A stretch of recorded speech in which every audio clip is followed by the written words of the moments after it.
Bonjour à tous et à toutes. Aujourd'hui je suis dehors, il fait beau et il me fallait du calme parce que la vie des fois ça vous énerve. Donc il fallait un petit moment zen aujourd'hui on va dire. Et ça fait 2 ans que je n'ai pas fait de vidéo parce que j'ai eu des petits soucis, vous savez, les petits soucis de la vie courante, on en a tous. Plus des pannes de matériel et tout, donc ça fait qu'il y a eu un creux de 2 ans. Donc cette année j'avais décidé de reprendre des vidéos, mais ce qui a accéléré le mouvement en fait, ce sont les abonnés, c'est vous, car j'ai toujours mes 50 abonnés du départ, plus 12 nouveaux abonnés ces derniers mois qui se sont abonnés sans qu'il y ait de nouvelles vidéos.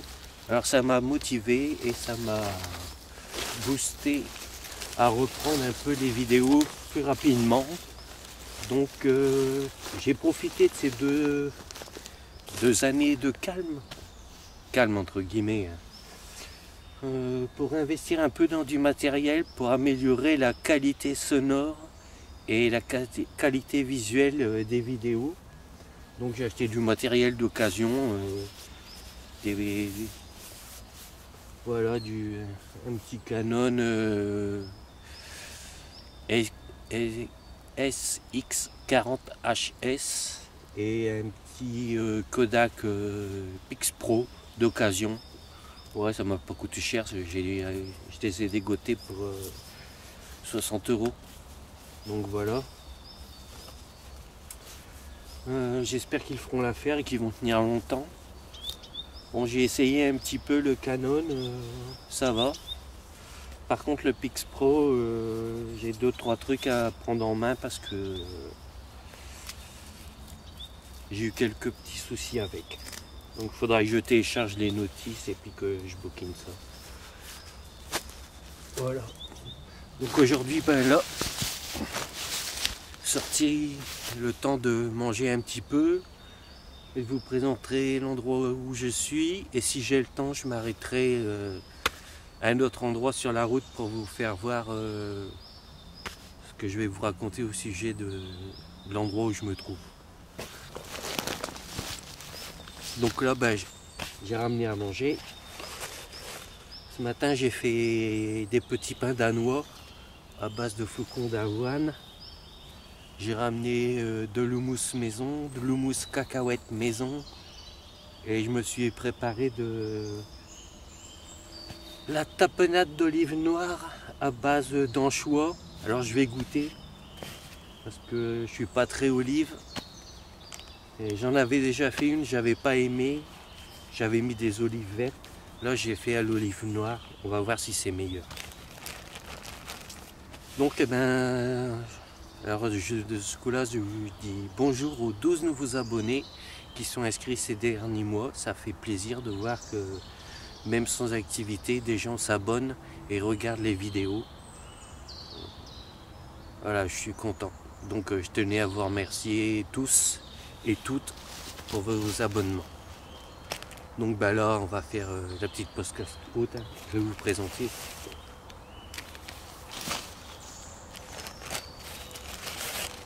Donc voilà les fameux petits pains danois à base de flocons d'avoine. Ils sont tout frais, hein. La pâte a fermenté cette nuit et ils ont cuit ce matin. Donc je ne ferai pas de tuto pour vous expliquer la recette et vous faire voir comment on fait. Car vous allez sur la playlist de la page Arte Rabouche et là vous aurez directement la chaîne avec les tutos de fabrication. Vous déroulez la playlist et vous trouverez les vidéos qui vous intéressent pour la préparation. Alors le titre de la vidéo c'est Petit pain danois à base de flocons d'avoine. C'est délicieux. Pareil pour les tapenades et les houmous. L'houmous c'est sur la chaîne MTB Cooking.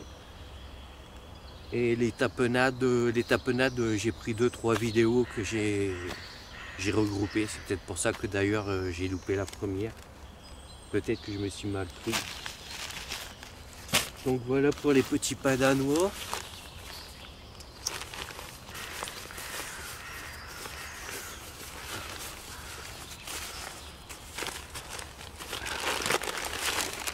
Là nous avons l'houmous et la tapenade en petits pots. On recycle les pots, c'est bien pratique et ça évite d'acheter des petits perroirs. Et quand c'est cassé, c'est cassé. On jette, on met ça au tri, c'est recyclé, c'est bon.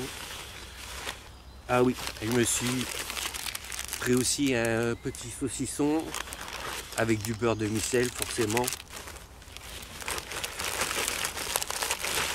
Et là, ce sont des beignets, des espèces de beignets, ce sont des masala, c'est indien. Je vous dirai le nom quand ça me reviendra parce que là je l'ai oublié. Ce sont des espèces de beignets à base. Alors je disais, excusez-moi ça a coupé. Pour le dessert j'ai pris des graines de sarrasin qu'on va torréfier au réchaud et qu'on va faire un thé japonais qu'on appelle sobacha. Alors on va goûter. Bon moi j'aime bien les thés mais avec du sucre ou du miel. Là je n'ai pris aucun sucre. On va le goûter nature. Donc on verra la préparation, comment on le prépare et comment on le fait infuser.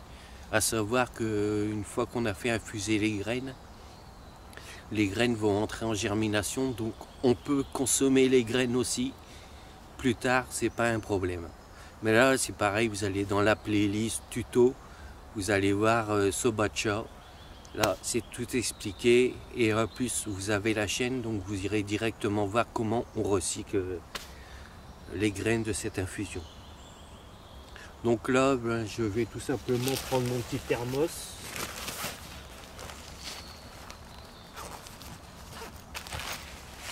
Voilà les graines de sarrasin. Alors pas besoin de prendre du sarrasin japonais, hein. Du sarrasin breton, ça va très bien. Voilà. Donc là je vais me prendre mon petit thermos, mon petit café. Je vais couper la vidéo. Et je vous représenterai un petit peu ce que je mange. Voilà. Bon, je vous laisse et je vous dis à tout à l'heure.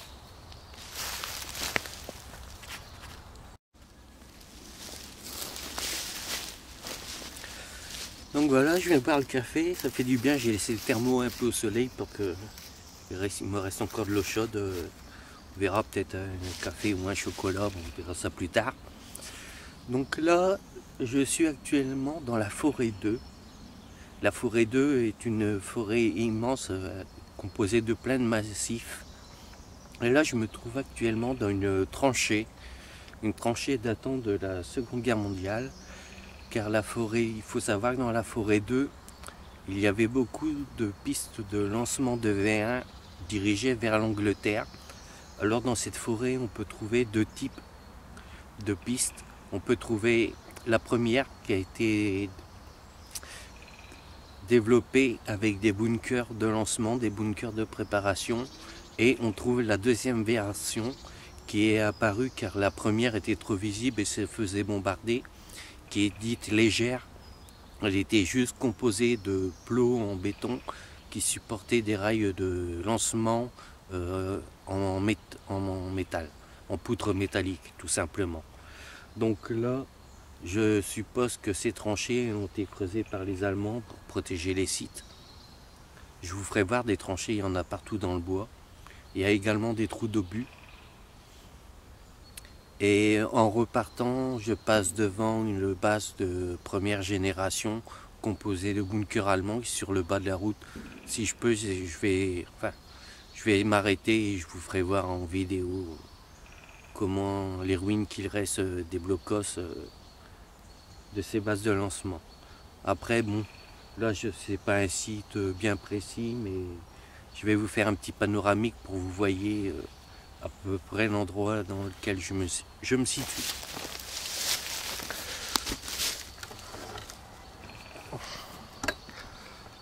Donc voilà.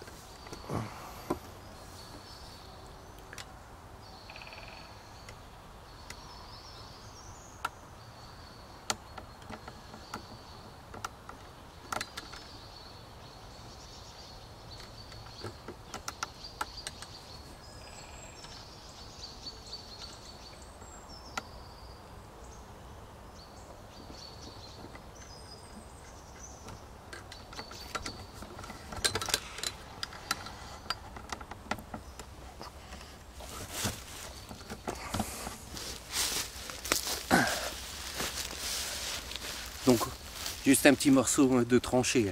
Je vous referai voir en repartant à la voiture tout à l'heure que le réseau est bien plus étendu que ça. Et je passe devant 2-3 trous d'obus. Et je vous le ferai voir également en vidéo. Voilà. Donc là, je vais casser un peu la croûte. Normalement, je mange pas le midi. Moi, je mange vers 17 h. Je fais un repas par jour. Mais là, je me suis un peu énervé ce matin et comme j'arrête de fumer, j'ai un peu faim. Donc je vais passer au casse-croûte. Au casse-croûte, c'est vite dit. Hein. Des morceaux de pain trempés dans l'houmous, dans la tapenade, et puis le petit thé en dessert, et voilà, ça sera vite fait.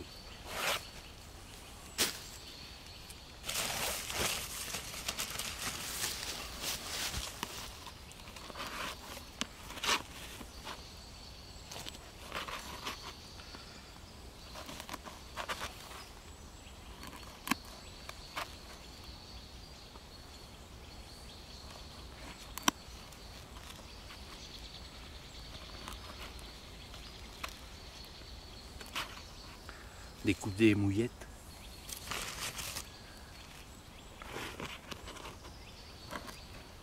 Alors c'est un pain qui est quand même assez riche, hein, vu qu'il est composé de flocons d'avoine et de farine. Les Danois le préparent pour le matin, le mangent au petit déjeuner avec du beurre et du fromage. Mais bon, c'est un pain qu'on peut manger comme un pain traditionnel, il n'y a aucun souci là-dessus. Voilà. Alors pour ceux qui aiment les couteaux, là le couteau que j'utilise pour manger, c'est un couteau de la marque Hansa. C'est un couteau américain qui est usiné dans de la lime et les plaquettes sont en bois et sont collées. Voilà. Petit couteau tout simple mais bien sympathique, petit couteau de cuisine pratique. Donc pour l'houmous, bon, j'ai déjà goûté, hein. Mais là je vais commencer par le houmous traditionnel, banal. Oh non, je vais commencer par la tapenade pour voir si j'aime ou pas. Donc voilà le petit pot de tapenade avec des anchois.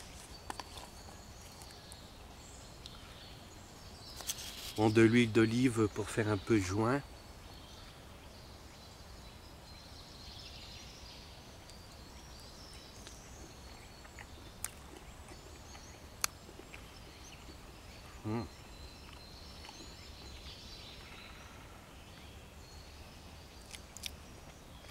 Ouais, c'est bon, mais je préfère la tapenade d'olive noire sans anchois, c'est meilleur. Là, c'est encore un petit peu trop salé malgré que j'ai mis du sucre. Donc, je vais juste manger de l'houmous. Et ça, j'en ferai cadeau à mon ami Rico et à Sarah, sa copine, de la Forge Malvesienne. Ils vont se faire un régal, ils adorent ça. Voilà, ça sera pas perdu de toute façon.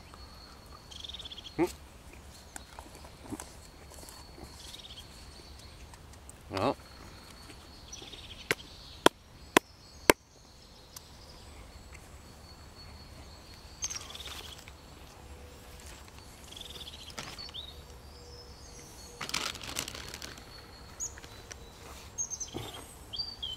Je vais me prendre un mouchoir papier parce que vu que je mets un joint de Huile d'olive.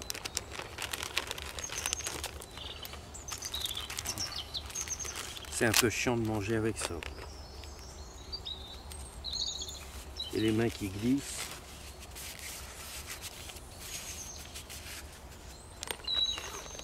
Moi, je vais me contenter de l'houmous. L'houmous naturel, l'houmous à la cacahuète. Enfin, quand je dis nature, il y a toujours un petit peu de piment dedans. Ça, je vais le mettre là pour pas le perdre, pour m'essuyer les mains tout à l'heure. Parce que si je manipule la caméra, je risque de mettre du gras sur l'objectif que je viens de nettoyer. Voilà.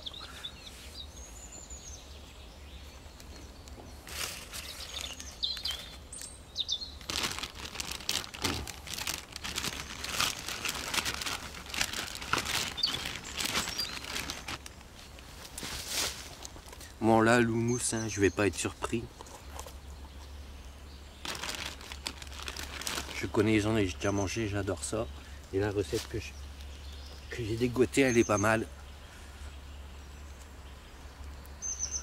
Ah.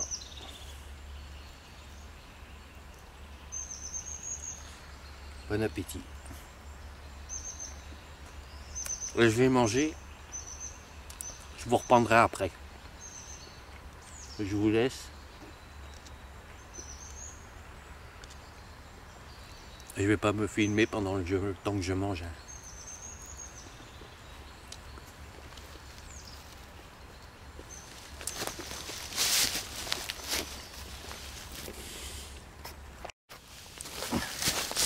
Bon ben voilà, je viens de faire mes petites tranchettes de pain trempées dans le mousse. Alors je me suis régalé.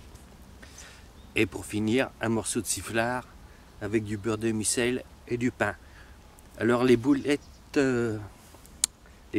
ou beignets, ce sont des masala vadai. C'est des beignets de légumes en fait. Allez voir la recette, c'est super sympa à faire. De toute façon, toutes les recettes et tous les tutos que je mets, ce sont des recettes simples qu'on peut faire avec ce qu'on a dans le frigo, en boîte de conserve ou en légumes secs, il n'y a pas de problème. Pas besoin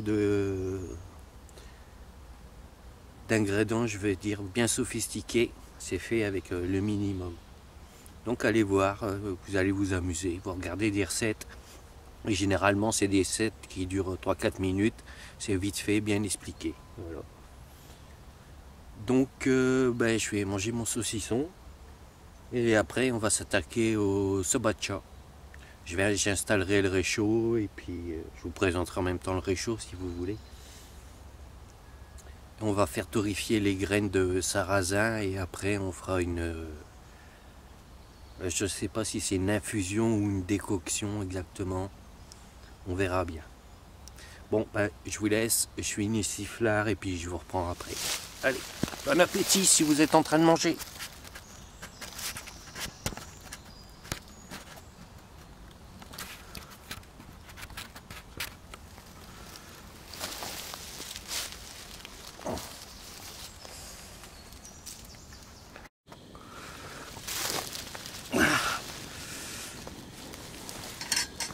Donc voilà, j'ai fini de manger. Attendez, je fais attention.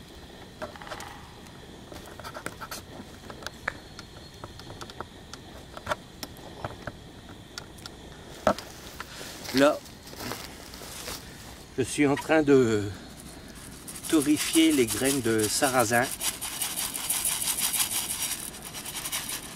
Il faut les griller en fait.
Je vais prendre une spatule en bois. Oh, si je dois les avoir.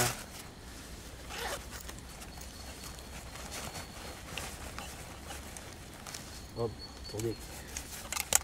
La spatule en plastique, j'espère qu'elle tient la chaleur. Je pense que oui.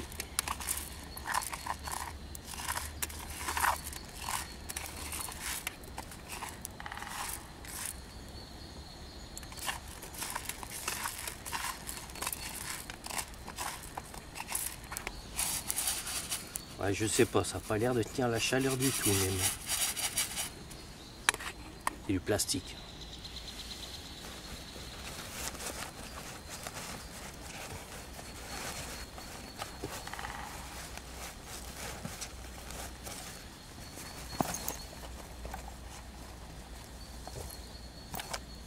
Bon, on fera avec.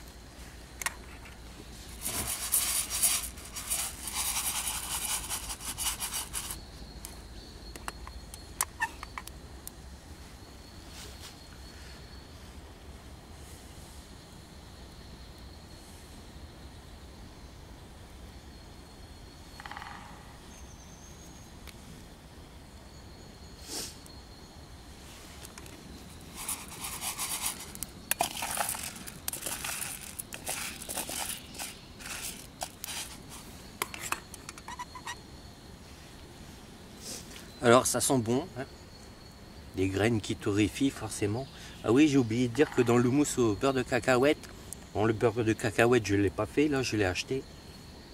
Par contre, ce sont des cacahuètes que j'ai acheté nature, que j'ai torréfiées. Et j'ai mis des petits morceaux dedans pour que ce soit un peu crunchy.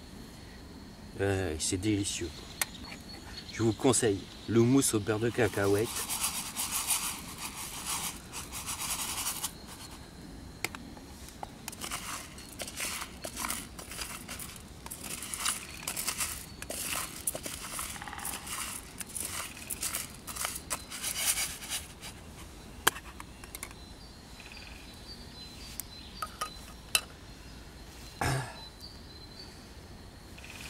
Pendant ce temps-là, je vais préparer la casserole d'eau.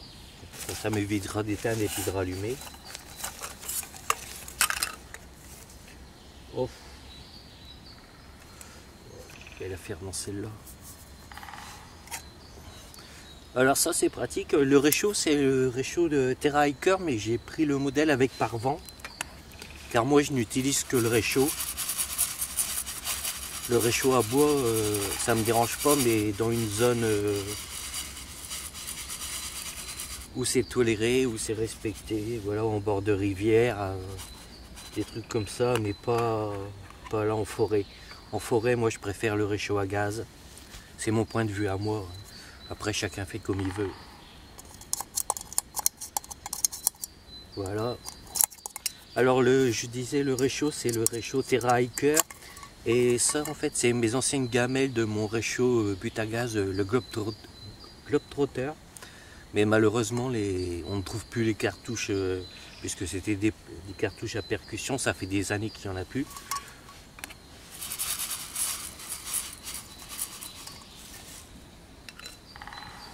Et en fait, le réchaud, normalement, quand vous l'achetez, il est livré dans cette housse là. Voilà. Il y a un beau conditionnement, mais moi je le mets dans mes casseroles du Globetrotter. Il rentre parfaitement, ça le protège. Voilà. Bon.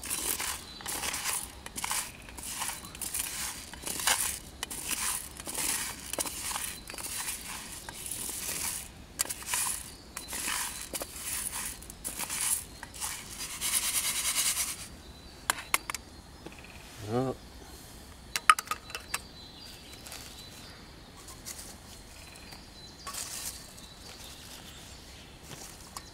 Je pense que les graines sont assez revenues.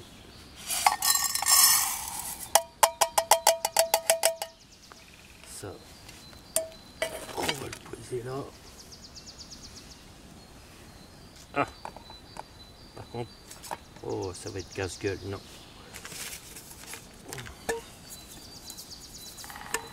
Trop écarter les pieds, j'ai pas pensé. C'est pas grave. La résilience. Hein.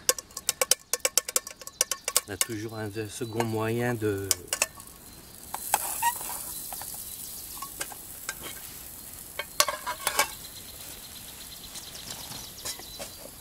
Et là, je vais verser mon eau.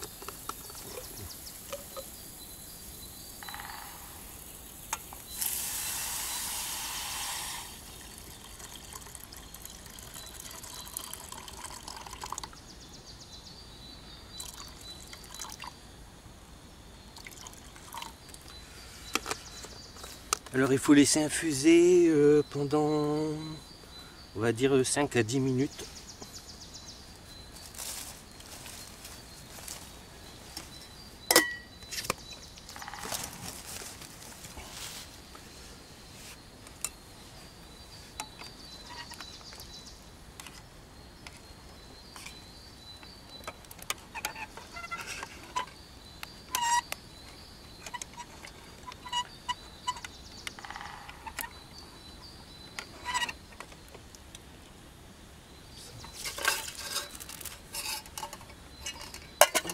Là-bas.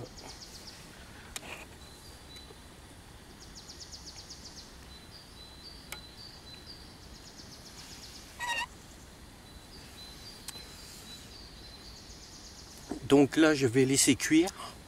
Hein. Je vais laisser infuser un petit peu. Je vais couper la vidéo et quand les graines seront infusées et que le thé sera prêt, je le servirai et on goûtera ça. Donc je rappelle, ça s'appelle du sobacha. Et vous pouvez remanger les graines après.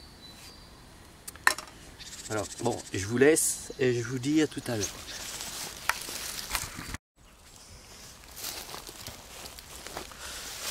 Donc voilà, j'ai fait infuser les graines, j'ai remis un peu d'eau, j'ai laissé réchauffer un tout petit peu. Et là j'ai carrément éteint, j'ai laissé macérer. Donc on obtient, ah ça c'est peut-être parce que je l'ai mal fait, la dame dans sa vidéo les avait déjà torréfiés. Donc moi comme j'ai fait torréfier à chaud et que j'ai versé de l'eau froide, les graines ont éclaté un peu comme le popcorn. Donc on obtient des graines cuites en fait. Mais comme les graines sont comestibles, je vais goûter pour voir si c'est bon au niveau de l'infusion. Et sinon, avec les graines, vous obtenez une espèce de porridge. Alors je pense qu'avec les graines, vous rajoutez des baies, des fruits secs.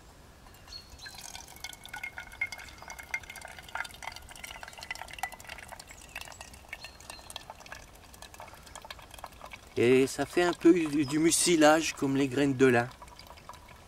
Alors moi j'aime bien manger les graines, mais pas les graines germées.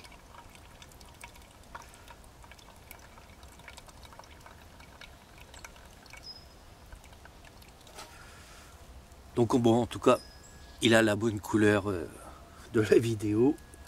Par contre le goût, je sais pas ce que je vais faire.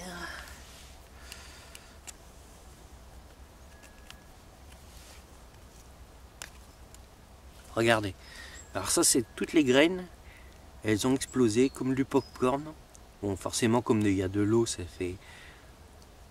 Mais les graines, je vous l'ai dit, comme vous pouvez les manger, vous obtenez en même temps une espèce de porridge.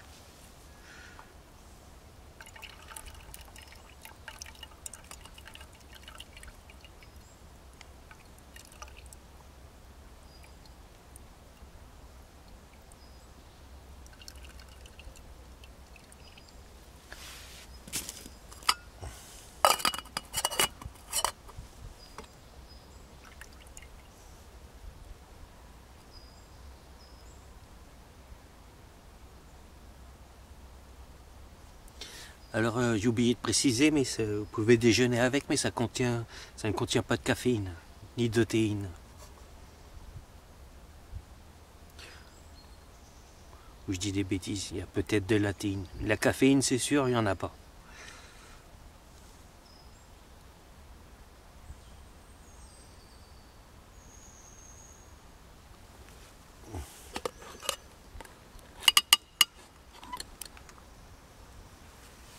Alors là, vu que c'est chaud, casser des morceaux de chocolat noir, chocolat roulé, pâtissier, comme vous aimez, avec pourquoi pas des cranberries séchées, des raisins secs. Et ça doit être bon, on va goûter après ça. Bon, ça forcément sans les fruits secs parce que j'en ai pas. J'ai pas ramené ma cuisine avec moi.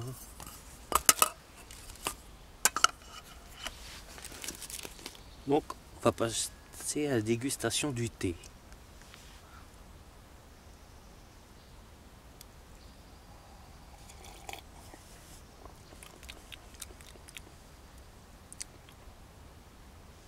Ben, je trouve que c'est comme toutes les infusions, ça n'a pas tellement de goût en fait. C'est bon, mais un peu fade.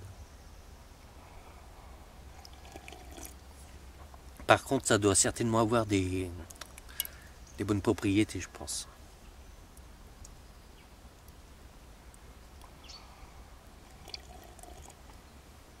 Et je me suis peut-être mal pris aussi. J'aurais peut-être dû essayer de les torréfier hier et puis les faire infuser seulement qu'aujourd'hui. Mais là, c'est pas mauvais. Et en fait, moi qui aime bien les infusions puis les tisanes avec du sucre, ben, je trouve que c'est sucré.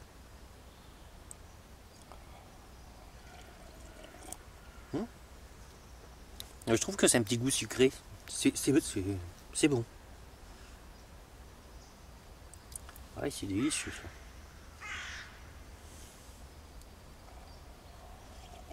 ça. Après, moi, le matin, c'est café. Mais dans la journée, pourquoi pas.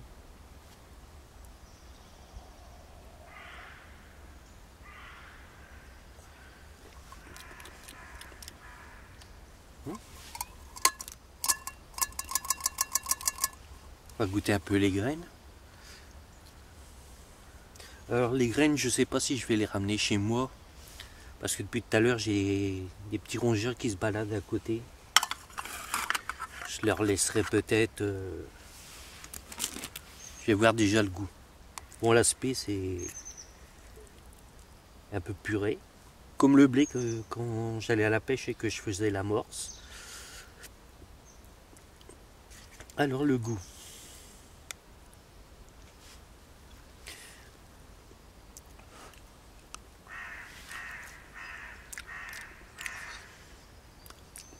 C'est fade, ça, par contre, à manger. Avec du sucre et tout, ça doit être bon, mais... Le thé est plus sucré que la graine, en fait. Mais c'est bon. Agrémenté, ouais, avec des morceaux de chocolat, des fruits secs, du sucre. Pour le petit-déj, ça doit être nickel. Vous voyez, c'est consistant. En plus, je n'avais pas mis tellement de graines. Hein. Mais c'est bon. Fade, mais bon. En tout cas, c'est chaud. Je sais pas si on peut dire fade et bon, mais je suis sûr qu'en le relevant, en l'agrémentant, ça doit pas être mauvais.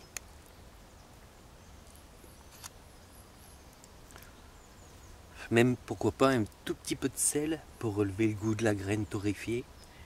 Ça pourrait le faire. Et j'en ai pas du sel. Donc,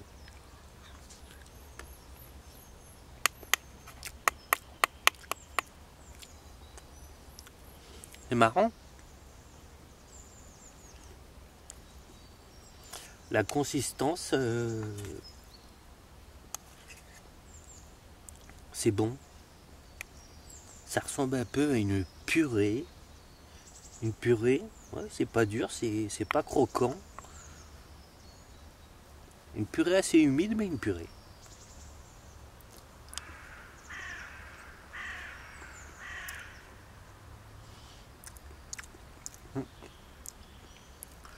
Alors par contre, ça n'a pas du tout le goût de la farine de sarrasin qu'on utilise en pâtisserie. Le jus, comparé aux graines, est plus sucré. Donc je vais les garder. Et en rentrant, je vais les égoutter. Et demain, j'essayerai de me faire une préparation avec des cranberries et puis Ah bah attendez.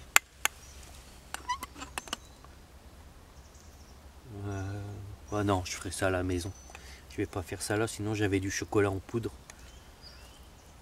Mais si j'en laisse un peu pour les rongeurs, je vais pas mettre de chocolat. Oh, es-tu curieux? Il est juste à côté.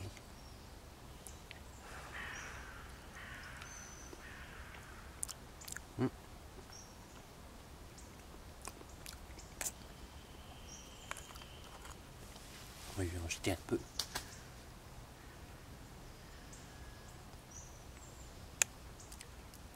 C'est bon. En plus, il y a un petit goût de graines grillées. Enfin, torréfiées. C'est pas mauvais. Ce que je vais faire,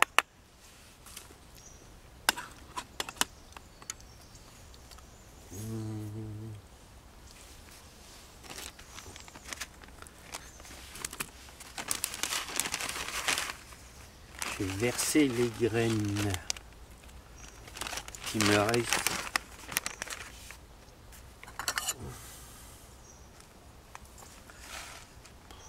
Oh bah même pas, je vais pas me casser le cul. Je vais tout laisser dans la casserole, je vais tout ramener comme ça. Et voilà. Faire attention de ne pas la renverser.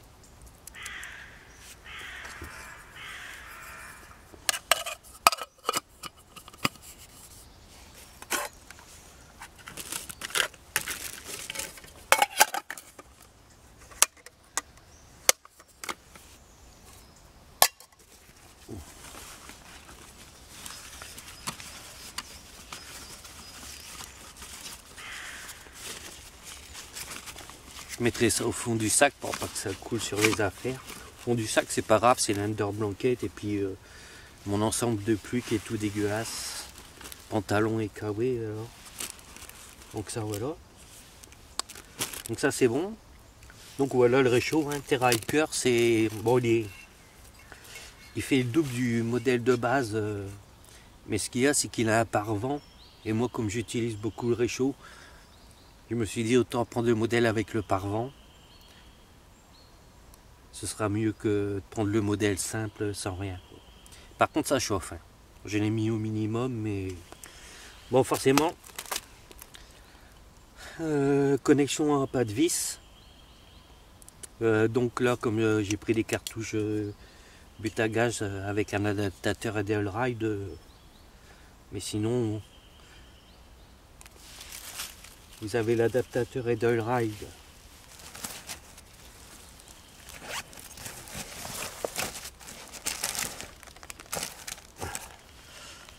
Vous achetez cet adaptateur là pour les bouteilles de gaz genre type aérosol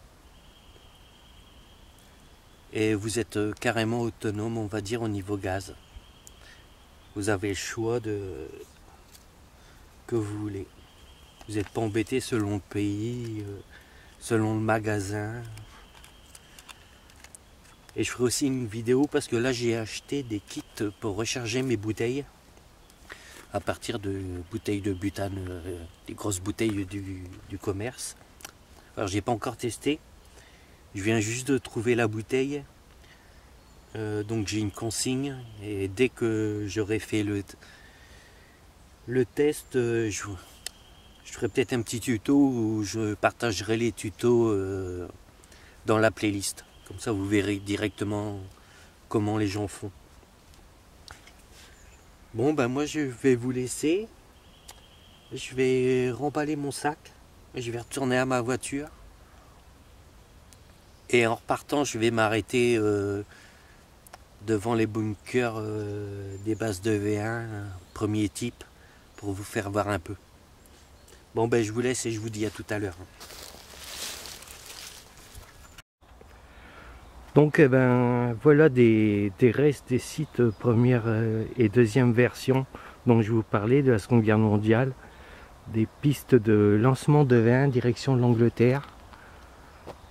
Bon là il reste quelques bâtiments mais qui sont détruits. Et par là-bas, je ne sais pas si vous voyez Je vais me rapprocher un peu.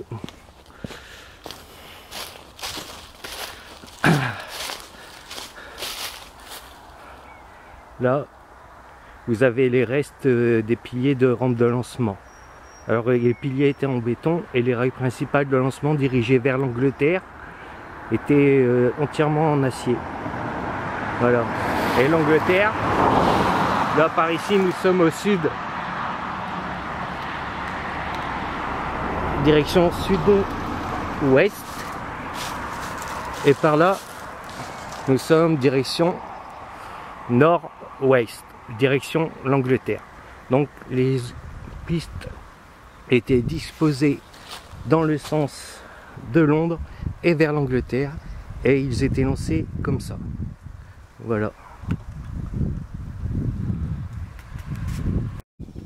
Et là vous pouvez apercevoir des bâtiments intacts.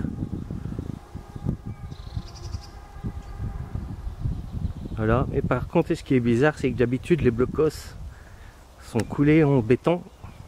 Et là en fait ils sont constitués à base de gros parpaings. Et ça c'est bizarre comme style de construction.